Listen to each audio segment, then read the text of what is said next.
Good evening. Welcome to the second edition of FLN Prime Time. Lee Roggenberg, your host. We pushed it back to 8:30 this week because we felt that it would give us a lot better opportunity to watch the scoreboard and get finals instead of maybe first half scores like we were getting before. We're going to take it nice and easy tonight. It's a relatively light night on the schedule, but plenty of action anyhow. Not a lot of key games tonight, although we had a big one up north in Tallahassee. Oak Hall traveling up to Maclay, two top 15 teams and 1A in the state. Oak Hall coming away with a very impressive victory, 20-7 tonight.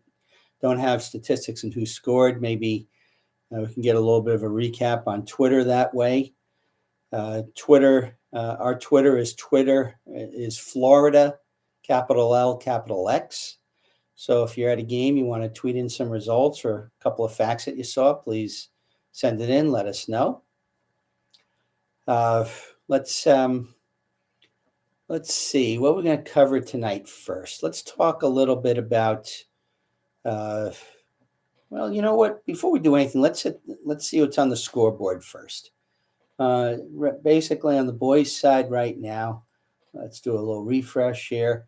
Palmer Trinity with the easy win over St. Brendan. Western with the 17-9 win over Stoneman Douglas. Western coming along nicely, not quite in the upper echelon of 2A, but definitely within the top 15 this year. Jensen Beach is off to a great start this year. 12-6 win over Dwyer. Jupiter easily over Park Vista. Seminole with the 1-goal win, 7-6 over Olympia. Remember some years back when Seminole was a ranked team. They've fallen a little bit on harder times. Let's see if they're going to turn that around. Wellington grinds out the 13-9 win over Boca Raton. Wellington stays undefeated at 7-0. Sun Lake is pulling away from Clearwater, 17-3 in the third quarter. No score in on Holy Trinity Episcopal and Vero Beach. That's definitely an interesting game to watch. Ponte Vedra was up big on Mandarin. Tohopeka is easily winning in the fourth quarter against Freedom. Creekside hanging a tough one on Bartram Trail. That's showing in the second quarter. I think by now it's a lot later in the second quarter. On the girls' side, let's do a little refresh here. We've got Key West, 16-6 over Westminster Christian. Coral Shores, 6-4 over Gulliver Prep. Palmetto ekes out the 11-10 win over Cooper City. St. Edwards with a 15-9 win over the Pine School. Tohopeka 19-14. So a lot more goals for Freedom and on the women's side. Wiregrass Ranch with the easy win over Pasco. Mitchell, easy winner over Sun Lake. Same thing for Vieira over West Shore.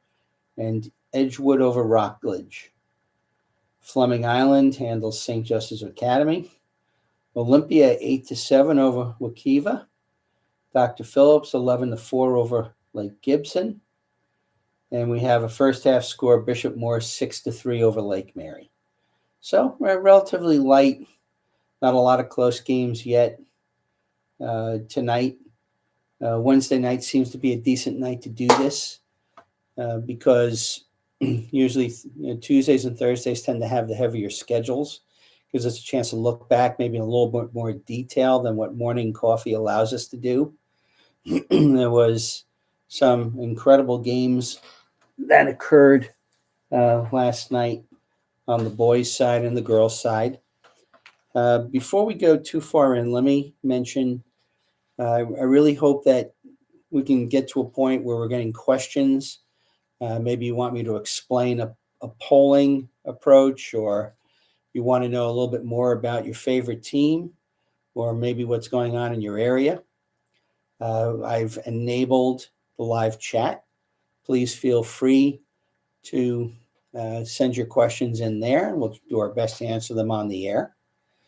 Hit that subscribe button, hit that like button, We're slowly making progress in the number of subscribers. You've heard me say the goal is 1,200 by the end of the season. So grab your friends, make sure the player in your family is subscribed, and you'll be able to follow all the lacrosse news that we can provide you. We are waiting to tape our second episode of Varsity Sports Network. It'll probably be after the high school basketball championships are completed, which I believe would be done by this weekend. And we certainly look forward to continuing our cooperation and partnership with Varsity Sports Network. It's varsitysportsnetwork.org. 16 channels statewide, cover all the sports they possibly can. They've already covered a couple of lacrosse games in person, besides the taping with me. And they are certainly on board with making a big effort. If you're in the Brevard County area, Brevard Sports Network is also doing some live broadcasts. And when you have a chance, tune in and check them out too. Varsity Sports Network has advertising available. Certainly, if you want to advertise with our programming, just let us know, and we'll get you the right contacts for that. Because they're both statewide and locally located, it allows you to have targeted advertising at the local level and statewide advertising should your company feel that that's the right thing to do. So, let's talk a little bit about last night. I didn't obviously get to the games because of the Hobart Cornell game, but the Potter. Let's start with St. Edwards and Benjamin. It has become a very interesting rivalry very recently.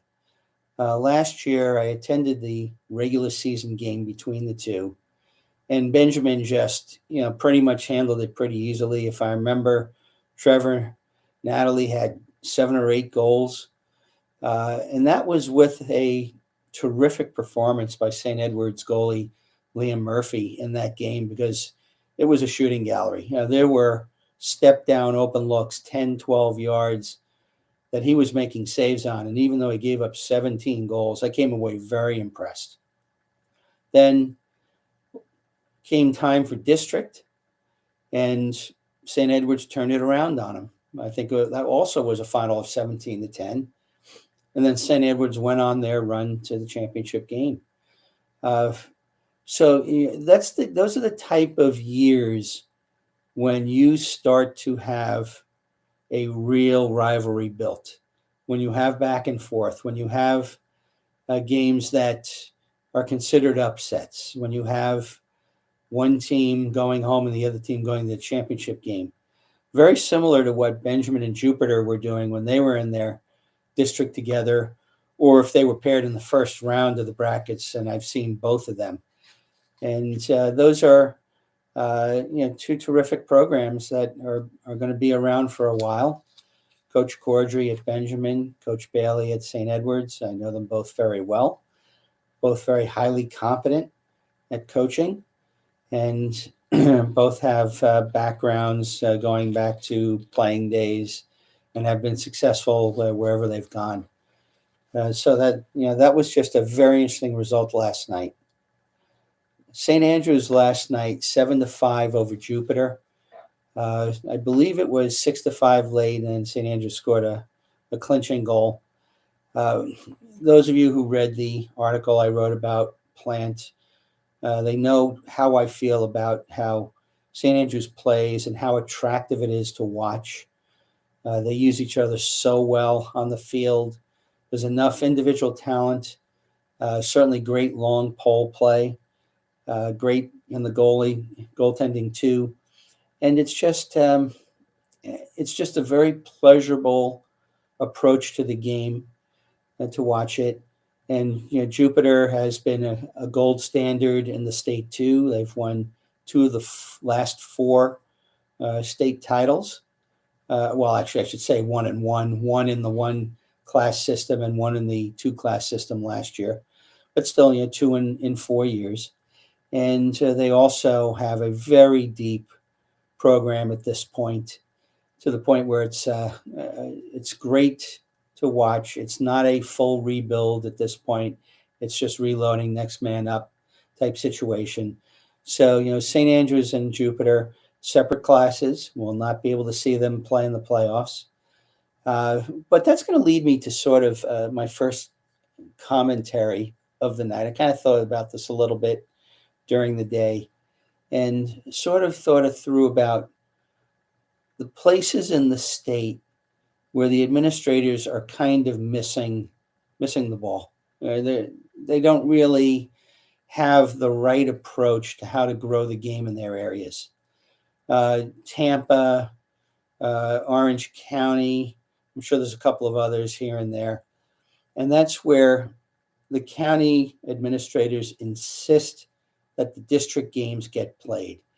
And I just don't think that's a smart idea.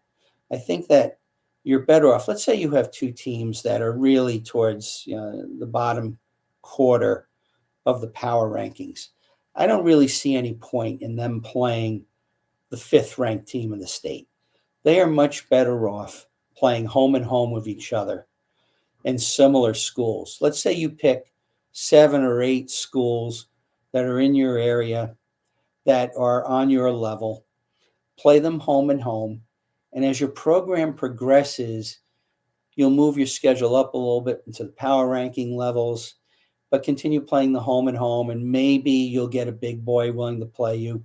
This is something that it's not easy. When you're building a program, if you're looking to push and you give a call to a top 5 team and say, hey, could we come to your place and play?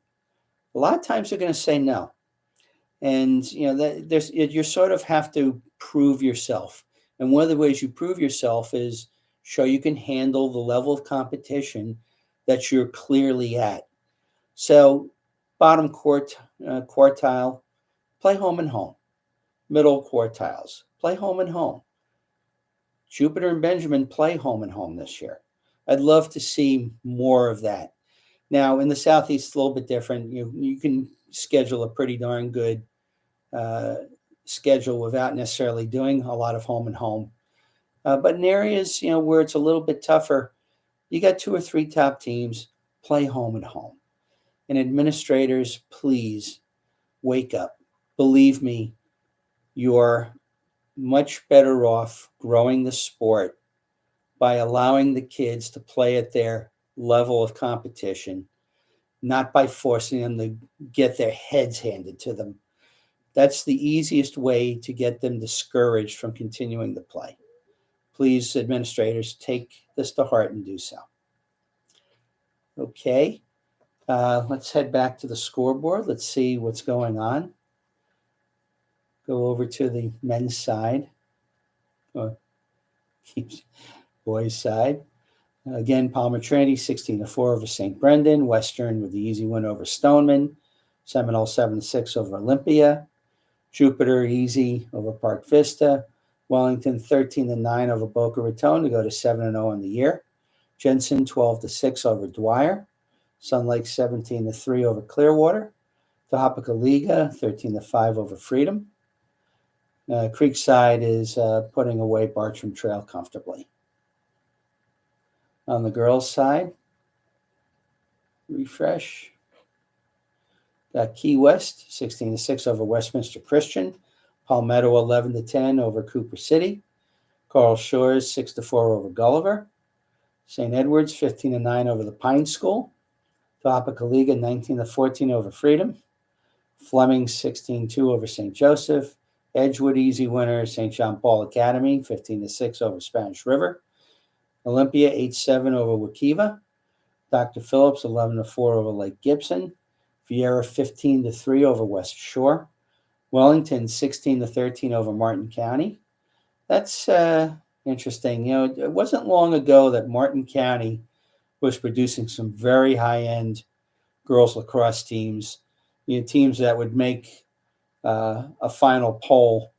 And also on the boys' side, too. They were a very strong program. looks like they're starting to rebuild a little bit on the boys' side. Hopefully that's going to work on the girls' side too. And Bishop Moore still shown as a 6-3 lead over Lake Mary.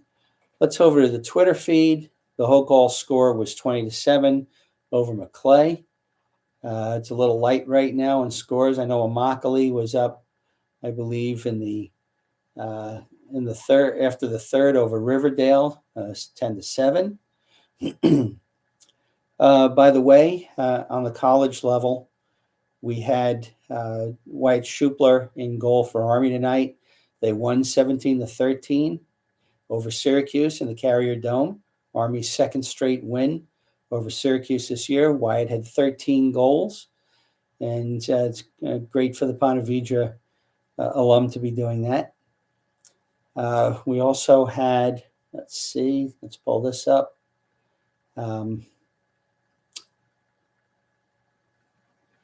We also had St. Thomas Aquinas alum Michael Adler, 11 the saves, and Duke's win over High Point yesterday, 18-14.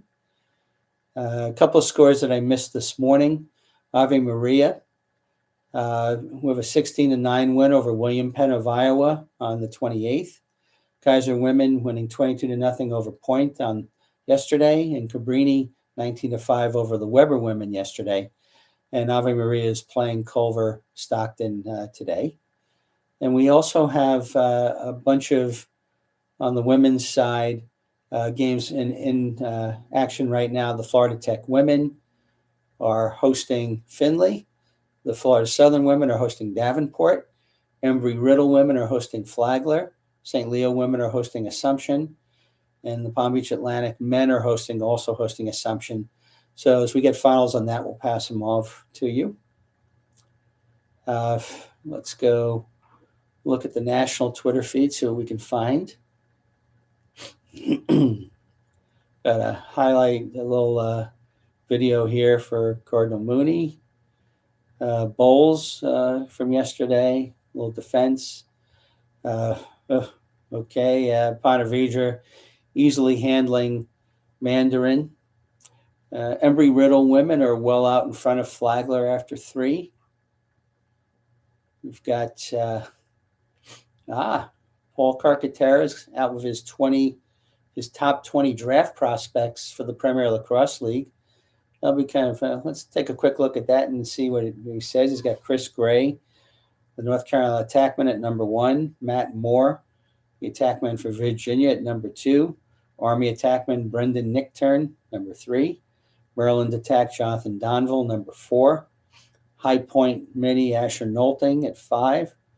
Maryland attack Logan Wisnauskas at 6. Nakie Montgomery, the midfielder of Duke, at 7. Jack Hanna, the midfielder of Denver, at 8. Mark O'Rourke, the attack of Bryant. That's an interesting choice, number 9. Wheaton Jacobice, the midfielder at Notre Dame, number 10. Owen McElroy, the goalie at Georgetown, at 11. Marcus Hudgens, defense at Army, number 12. Brendan Curry, midi at Syracuse. I don't know about that one, Paul. I think you're showing that loyalty there on that one. Arden Cohn at 14, defender of Notre Dame. Brendan Krebs, the goalie of Manhattan. Interesting, number 15. Kobe Smith, long stick midfielder for Towson, number 16. Roman Pugliese, defensive midfielder for Maryland, at 17. Gibson Smith, the defender of Georgetown, at 18. Ryan McNulty, long stick midfielder for Loyola, at 19. And Justin Ignacio, the face-off for 20 for Ohio State. Interesting choice. We did see Justin in Naples on Friday night, and he had a dominant game, without question. And he has to be pretty darn good because his backup Fogo is Drew Blanchard, who was a heck of a Fogo for Hobart, moved over for his grad year there. Okay. Little note, we were talking a little bit about the Hobart-Cornell game last night. So much for that. Let's see what else we got here. A little bit of MCLA news. St. Thomas still number 1 in Division 1.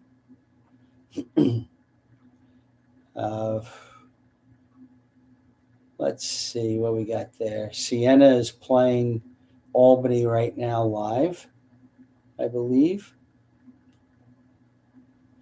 Okay. Jake Mitchell, CBC, wherever that is, signing with Wagner. It looks like upstate New York.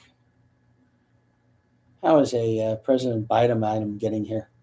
Okay. St. Leo Lax, we mentioned they're playing Assumption tonight.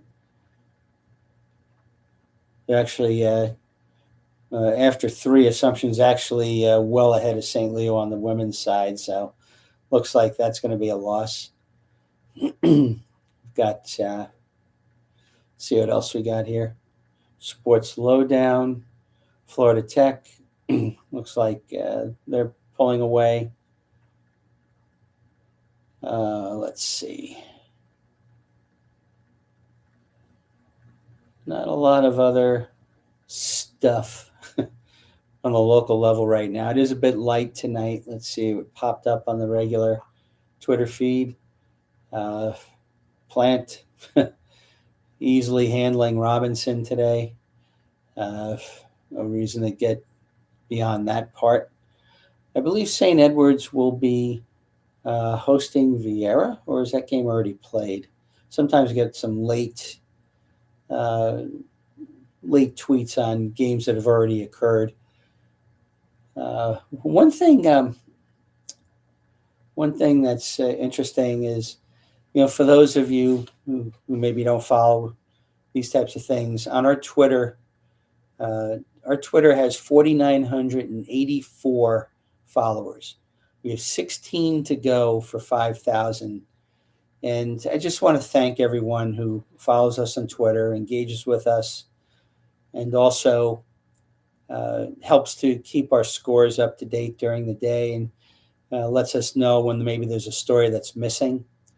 One of the things that sometimes we don't get or we kind of miss is when there's media coverage of a Florida kid or a Florida story that is elsewhere around the country.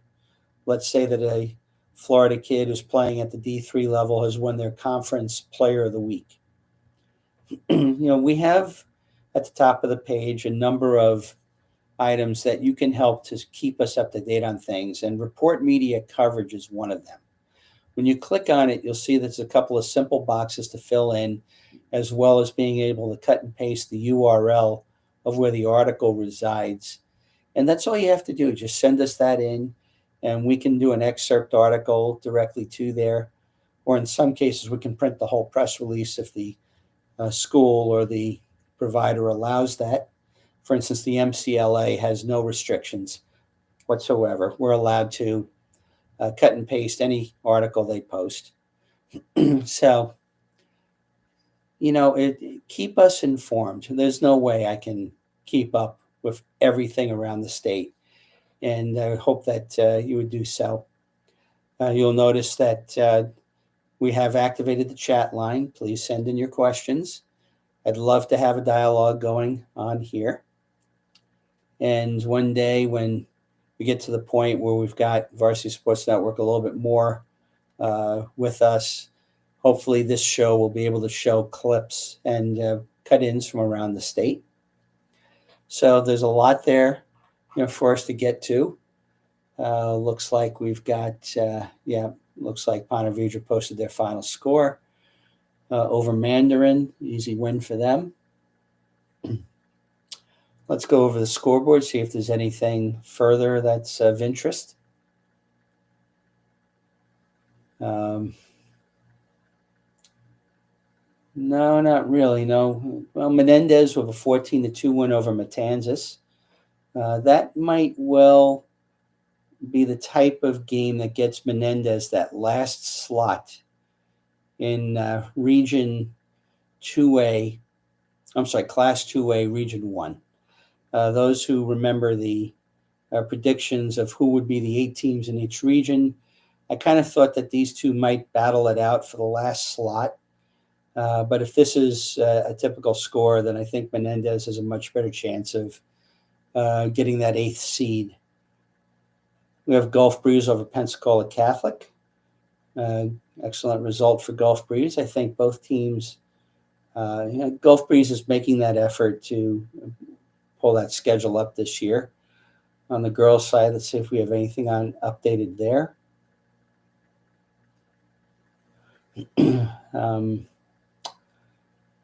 I think we already had the Vieira and Edgewood score. Holy Trinity Episcopal, easy over Cocoa Beach.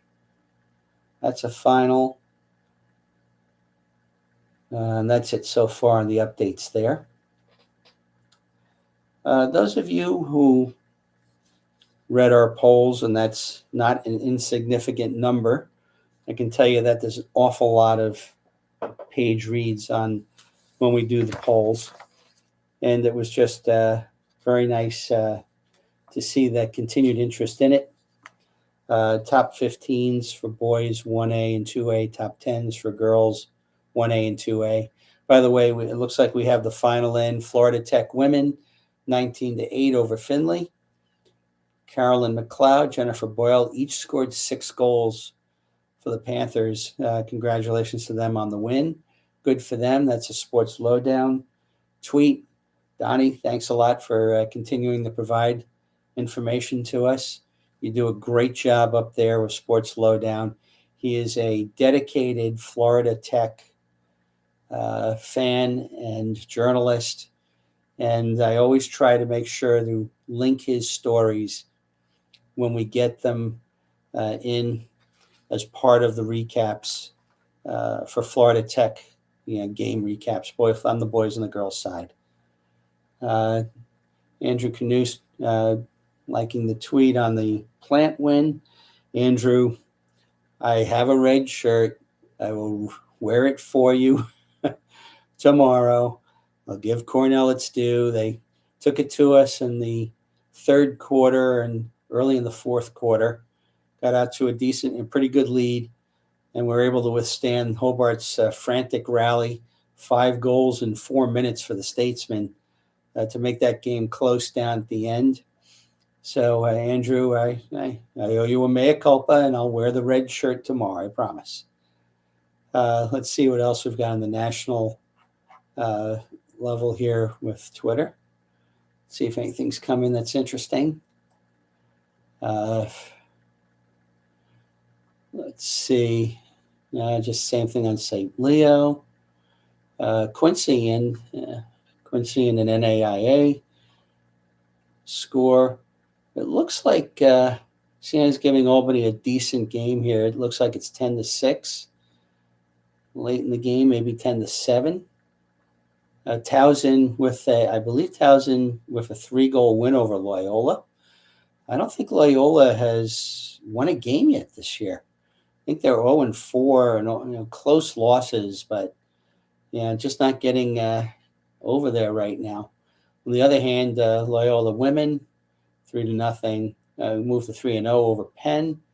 Michigan women's Lax, which is doing very well this year. I think they're top 5 in the nation this year. In the latest polls, after both the Gators and the Dolphins lost on the women's side to high-end opponents, Jacksonville losing to North Carolina, and the Gators losing to Maryland. I believe the Gators are now number 11 in the IWLCA poll, and Jacksonville, I think, is still in at 22 or 23 in the top 25. Either way, it's just it's been great to watch the programs just continue to show excellence this year after last year's great years. And both coaches, when we get going with Varsity Sports Network, I'd love to be able to interview both of them and even get the Stetson head coach on also. It's a program that kind of struggles in the shadow of having the other 2 programs in the state, and that makes it difficult, obviously. And of course, we can't leave out John Galloway's team and the amazing performance this year for the Jacksonville men. Number 8 in the nation this year in this week in the polls. Road win over Denver. Road win over Duke. If they go to the final of the conference and lose, they have a very strong at-large resume right now to be included in the tournament anyhow. And that's going to be very interesting to watch because the SoCon is not a cupcake by any means. High Point, Richmond, Jacksonville, all playing great lacrosse over the years. Let's see what else we got here. Yeah, that final Towson was 11-8 over Loyola. Tari, the official lax girl. I'm not sure exactly why she's into feta cheese, but that's her post. Not a lot more coming in there yet. We'll have Jesuit Scott Moore commitment article up tomorrow. I hope those of you who saw, late in the afternoon, we posted Pinecrest midfielder Nigel Vital's article on playing in the Brogdon Cup for U.S. lacrosse, getting a chance to wear the jersey of the USA. And he wrote about how he felt, about how great that felt to him, and how proud he felt for doing it with his parents. And Nigel, I haven't had a chance to really talk to you much. I've talked to your dad a couple of times. I'm sure he's very proud of you, obviously, as is your mom. And you're really coming along as a player. The 4 goals in the St. John Paul game. But to play for a national team is quite the accomplishment. Brogdon Cup, I believe, is a 3-way event. The U.S., I always butcher the name, Haudenosaunee and Canada, I believe, play in a 3-way round-robin type event for that cup. So congrats to you, Nigel. He wrote the article. It is very much worth the read. So, check it out on the website. And while you're at it, subscribe to this YouTube channel. Hit that like button. If you're not a Twitter follower, please do that too. We're 16 short of 5,000. Maybe number 5,000, I'll have to do something a little special for. We'll see. And Facebook, we're FLA, LAX, NEWS. We do have Instagram. I haven't touched it all year. I'm sorry. There's just so many things I can do at the moment. But we're working eventually at continuing to expand the content. So keep looking in. Let's refresh the scoreboard, see if we have any other finals in.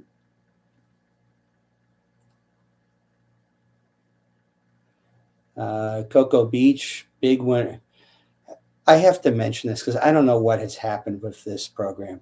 Cocoa Beach, 19-1 over Melbourne Central Catholic. When I was maybe in year 2 of writing, Melbourne Central was a top 20 program in the state. And I just don't understand how it could have fallen off like this. One game I covered against Ponte Vedra, even though the score looked lopsided, there was some real talent on Melbourne Central. I remember the Loudermilks in particular. And it's really a shame that for whatever reason, Melbourne Central has just kind of lost it as a program. Spanish River, 7-5 over Suncoast. Spanish River coach Brian Johnson has got them winning some nice games. Record is pretty good. The schedule obviously is, at this point in the programs, the layer is not going to be quite there yet, and they're not going to beat the better teams yet. But Brian is doing a nice job in bringing them up. Sun Lake looks like it'll be an easy winner. But that's it so far on the boys' side. On the girls' side, let's see what we've got coming in. Anything new?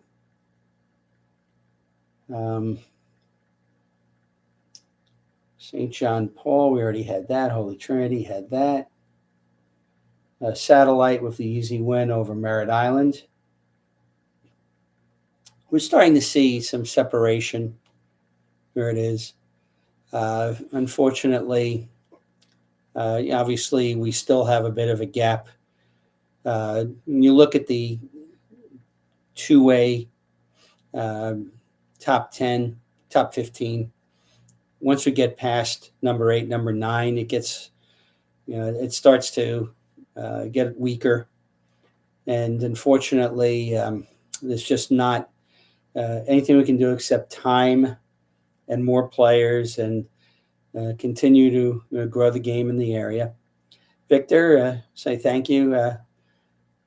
Welcome Victor on the side here. Victor is a great photographer for us and is very active in providing scores. And his son Todd is a senior in Jupiter, quite the player, committed to Embry-Riddle. And we'll look forward to keeping up with Todd as he progresses through his college career too. Let's take a quick look on our Twitter feed here, see if anything else came in. Looks like we have some statistics out of the Plank game. Rogan Kane took 15 faceoffs, won all 15. Leaf McGraw went 7 for 8. Jack Boyer, a goal and 4 assists, or as they post up there, a target and 4 apples, or I guess a bullseye and 4 apples would be the more likely thing. Hyatt Kreiser, 4 goals, 2 assists. Kristen Schulte, 3 goals and an assist. Easton Willett, a goal and assist. Mason Rom, back to the drawing board. Mason, that's pretty cool because I remember Mason at Hobart, younger brother also. Manager of Officials Savea. No idea what that is. He writes for Loading Magazine. Mace, how about following us there, pal? Every Hobart grad should be following us. Okay, let's see. We've got okay, we don't have anything new on the local Twitter feed. Let's see what we got on the national feed. See if anything else has come in. We had the Embry-Riddle Final for you already. Actually, no, we didn't. It was third quarter, 20-10. Embry-Riddle of the 20-10 win. Good for them. Embry-Riddle got into the polls at number 25 or 23 this week, the IWLCA. When you consider that they did not play last season, that's a heck of an accomplishment. Good for them. Lax Sports Network, talking about University of Maryland men's team, comparing them to the Phoenix Suns. Okay. Can you win the big game at the end of the year? Oof. Boy, those of us who remembered the championship game last year, what an ending that was. Maryland down, I guess it was 4 with 3 minutes to go. Score 3, including one with about 11 seconds left. Maryland then winning the face-off, but being stoned on the crease by the Virginia goalie to hold off. I think it was 15-14 was the final score, 14-13. That was definitely one of the better national championship games we've seen in a long time. Lacrosse now on the Lax Sports Network. I've been a guest on that network a number of times.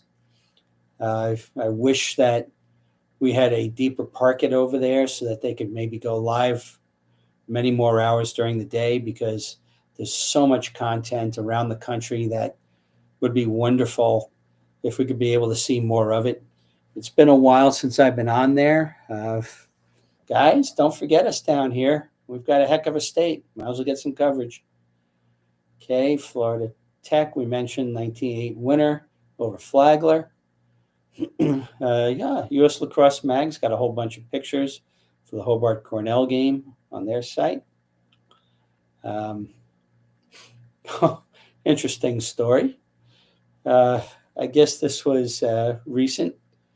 Duke head coach Kirsten Kimmel, coaching against her daughter Carolyn on East Carolina, face guarded her daughter of a defender. That's pretty funny. I can imagine that if the daughter was asked to take out the garbage when she gets back home, she might look at her mom and say, remember that time you face guarded me? Yeah, take it out yourself. Albany of the final 11-7 over Siena. Okay, here's an interesting MCLA item from, I guess, yesterday. Number 21, Santa Clara, stunning number 2, California in overtime, 10-9, and the fans storm the field. That is pretty cool. For an MCLA game, storming the field. That's terrific.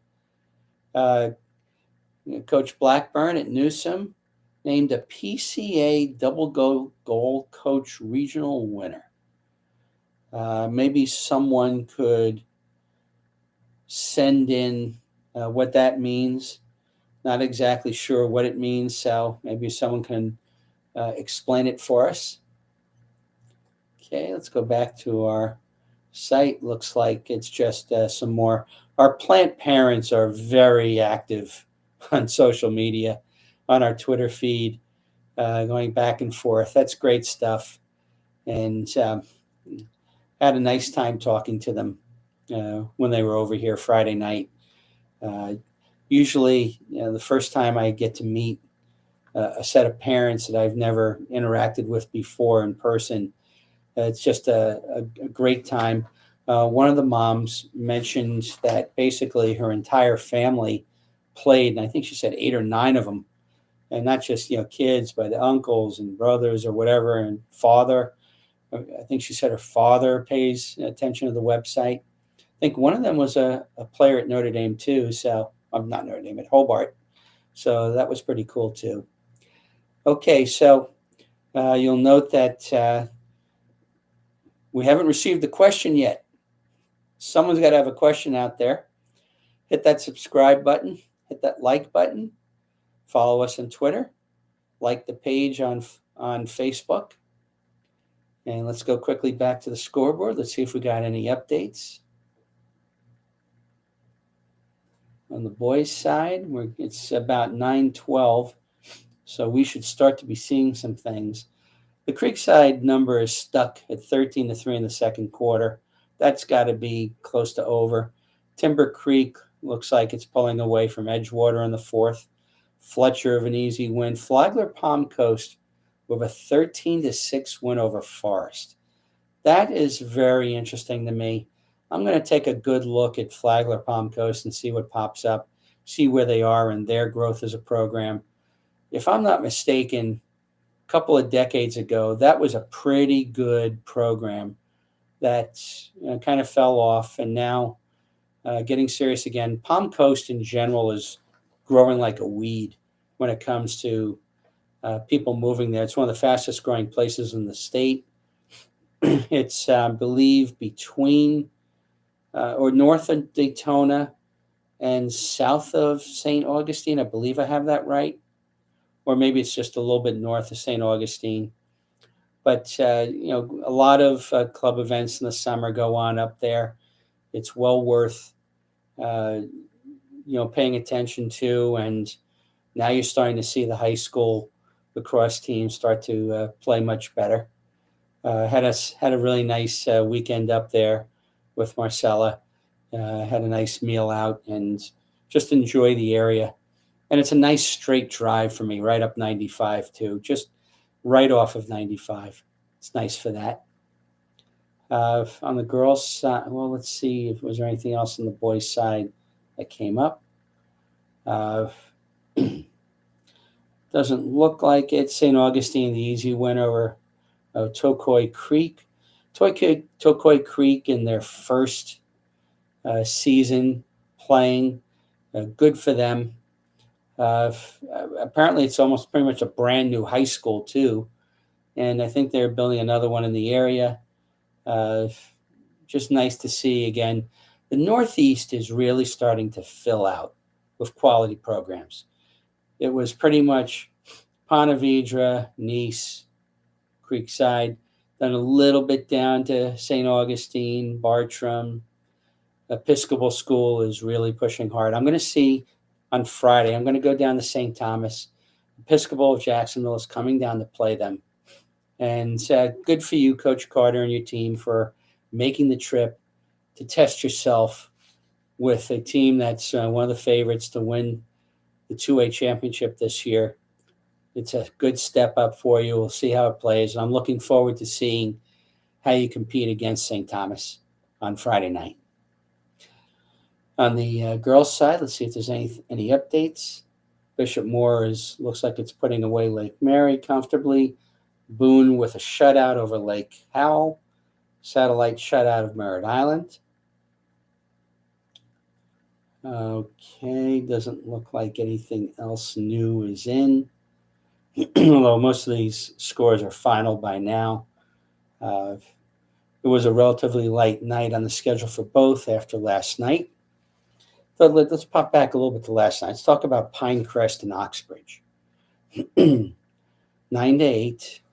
Matter of fact, let me see if I can quickly pull up the report. Every game, Coach Ross sends me the goal scorers, etc. So it was a 9-8 game. Jordan Faison, 3 goals for Pinecrest. Dylan Faison, Colby Geddes, and Vital, 2 goals each. That's your 9. Oxbridge, J.D. Russ, Stan Sun with 2. Dawson Brown with 2. Patrick Sarsuolo with 3. George Wandolph, the long pole of 1. 9-8. The saves, Parker Fight with 8 for Oxbridge. Burful with 5 for Pinecrest. Maybe I'll try to see if the game made it to the NFHS broadcast. I'm not sure because I don't think Oxbridge at home does broadcasts. I know they tape games, but I don't think they do broadcasts, which again brings me to another point. Those of you who follow my Jeremy, let's just say my beefs and leave it at that. Tweeted out again today to, let's pull it up here quickly. Don't tell me it was taken down. Oh boy. Let's see.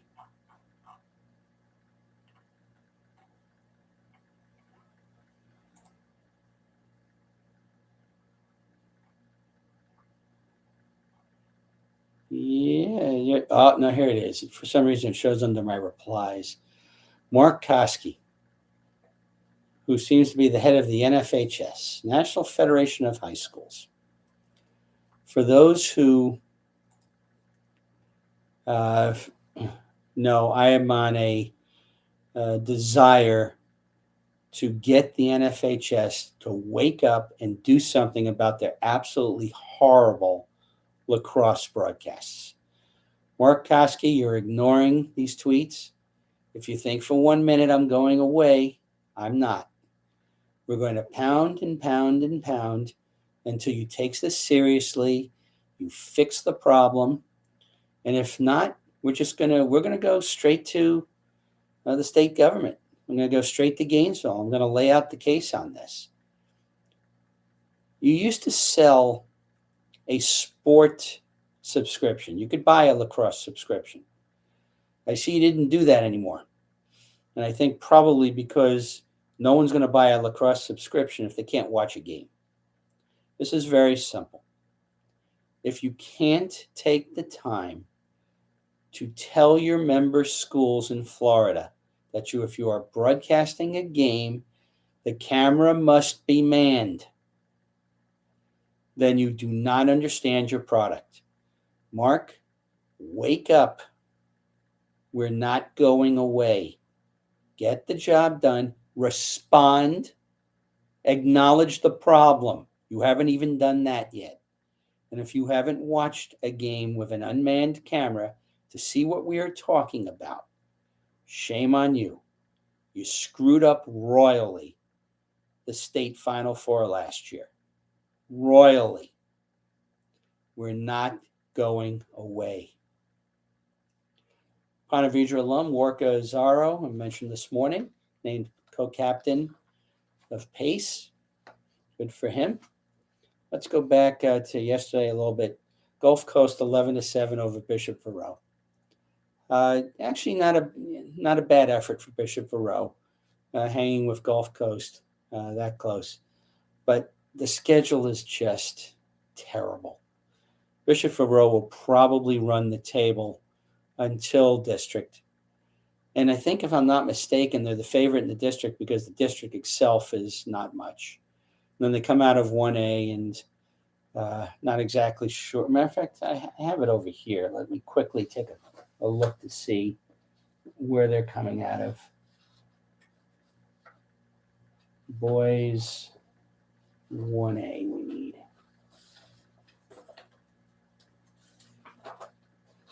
Boys 1A, Jesuit of Tampa, District 9, Berkeley Prep 10 was the prediction, Mooney 11, Canterbury 12, with Barron Collier, I had St. Stephen's Episcopal, Calvary Christian, Clearwater, and Community School of Naples, which I felt were going to win 3 of the 4 at-large berths, with Barron Collier, Bishop Verot, Naples, and Northside Christian battling for the last spot.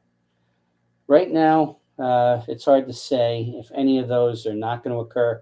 Berkeley Prep is definitely weaker this year than they've been in a while. And I don't know if they're still the favorite in that district. But Bishop Verot, please, going 13-1 or wherever it's going to be against a weak schedule isn't going to help you. I really want to see that program come back and do well. We need more schools. And I just have to say, I'm just not going to be able to rank you at any time during the year with that schedule. Bowls 12-8 over Nice. Bowls has been playing very well. It's really amazing how a run to a Final Four unexpectedly, what it does for your confidence as a team and as a program. Obviously, Coach West has now moved in there along with his assistant, Matt. God, I hate when I do this. Oh, sorry, you're blanking on the name. I'm sure someone will say it. Matt Rambo. Matt, good for you. Also going over there. And Coach West messaged me that, the schedule was mostly made before he went there. And so he's going to be moving it up pretty substantially next season, he told me. And just in general, again, I want to see every year, if we have 4 state champions, I would love to see one of those 4 be a first-time winner every year. We had 5 first-time Final Four teams of the 16 last year. I would love to see that happen every year. It would be wonderful for the sport.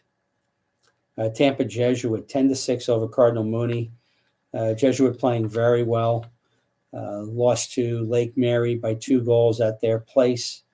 And Lake Mary's a heck of a team, so that was a great effort for Jesuit. And we can certainly look forward for them to make their run. Right now, I'd have to say that they're the favorite for Region 3 when I look at all the schools and how they're performing right now. Canterbury has fallen off some. They just haven't been able to really get it going yet.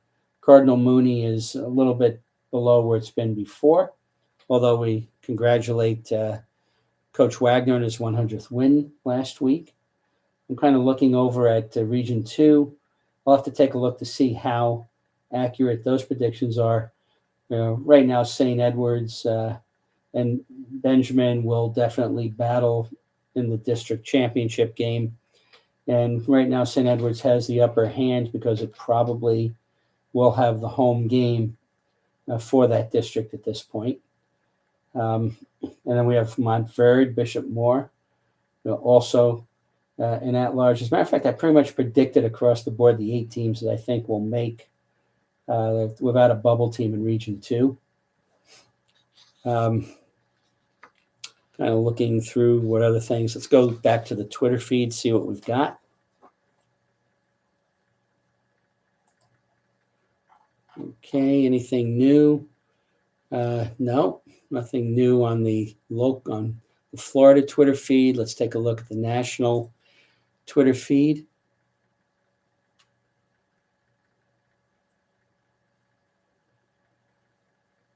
Okay, all the way up to the top.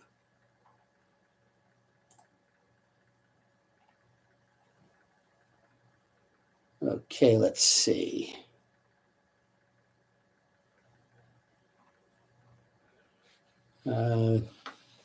Not a lot new came in on the national feed yet either. Elon women's lax 22-20 over Campbell. 58 shots on goal, 42 goals. I guess both goaltenders, if they are 21, might have a beer or two tonight. 8 players of hat tricks. Oh boy. So much for defense there. Let's see. We've got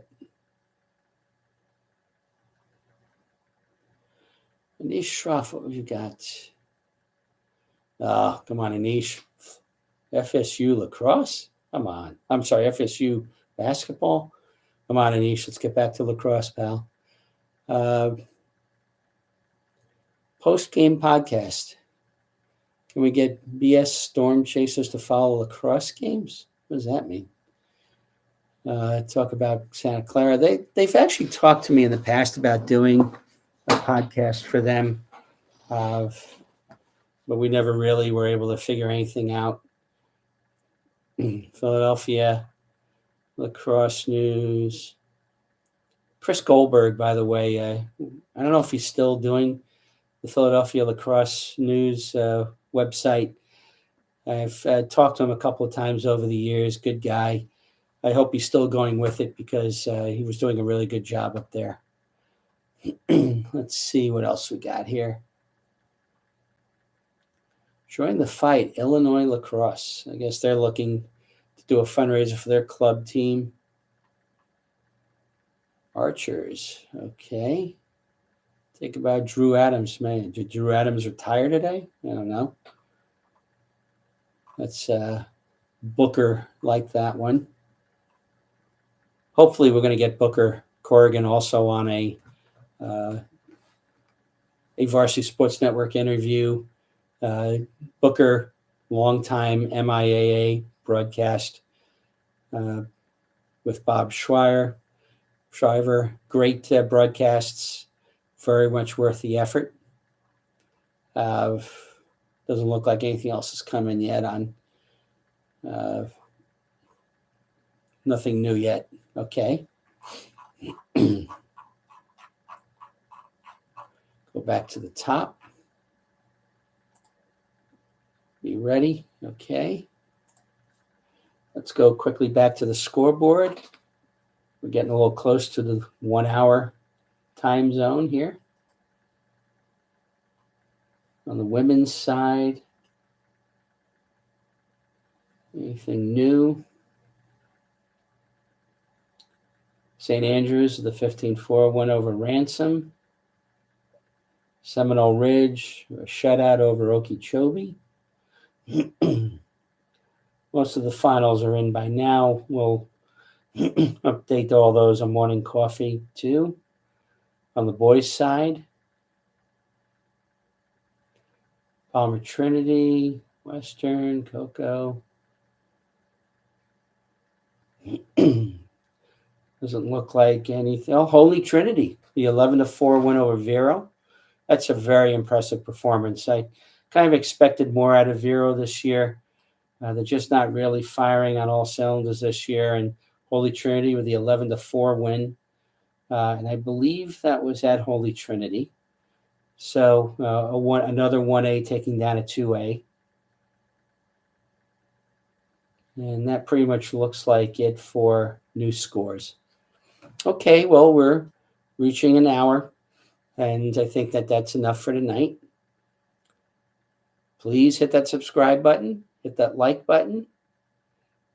Make sure to follow us on Twitter, Florida LX, Facebook, Florida FLA LAX NEWS. This is Lee Roggenberg saying thank you to those who joined, and so long from the Sunshine State. Good night.